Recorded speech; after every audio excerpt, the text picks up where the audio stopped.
बिस्मिल्लाहिर्रहमानिर्रहीम। अस्सलामु अलैकुम। हजरत उमरो बिन जमूह रजी अल्लाह ताला अन्हु पाँवों से लंगड़े थे। इनके 4 बेटे थे जो अक्सर हुजूर सल्लल्लाहु अलैहि वसल्लम की खिदमत में भी हाजिर होते थे और लड़ाइयों में भी शिरकत करते। ग़ज़वा उहद में उमरो बिन जमूह रजी अल्लाह ताला अन्हु को भी शौक पैदा हुआ कि मैं भी जाऊं। लोगों ने कहा कि तुम माजूर हो, लंगड़ेपन की वजह से चलना दुश्वार है। उन्होंने फरमाया, कैसी बुरी बात है कि मेरे बेटे तो जन्नत में जाएं और मैं रह जाऊं। बीवी ने भी उभारने के लिए ताने के तौर पर ये कहा कि मैं तो देख रही हूँ कि वो लड़ाई से भागकर लौट आया।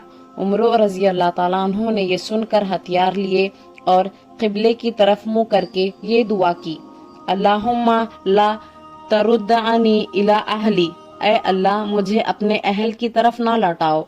इसके बाद हुजूर सल्लल्लाहु अलैहि वसल्लम की खिदमत में हाजिर हुए और अपनी कौम के मना करने का और अपनी ख्वाहिश का इजहार किया और कहा कि मैं उम्मीद करता हूँ कि अपने लंगड़े पैर से जन्नत में चलूं फिरूं।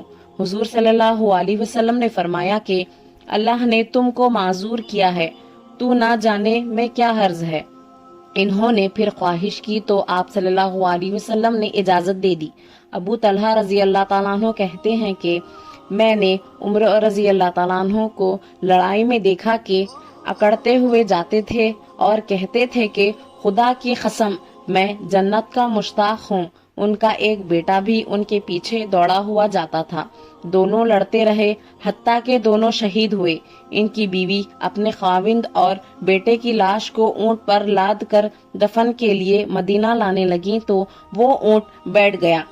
बड़ी दिक्कत से इसको मार कर उठाया और मदीना लाने की कोशिश की, मगर वो ओहद ही की तरफ का मुंह करता था। उनकी बीवी ने हुजूर सल्लल्लाहु अलैहि वसल्लम से जिक्र किया। आप सल्लल्लाहु अलैहि वसल्लम ने फरमाया कि ऊंट को यही हुक्म है। क्या उमर रजी अल्लाह ताला अन्हु चलते हुए कुछ कहकर गए थे?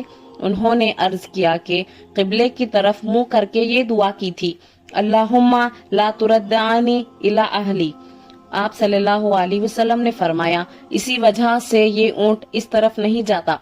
इसी का नाम है जन्नत का शौक और यही है वो सच्चा इश्क अल्लाह का और इसके रसूल का, जिसकी वजह से सहाबा कहां से कहां पहुंच गए कि इनके जज्बे मरने के बाद भी वैसे ही रहते।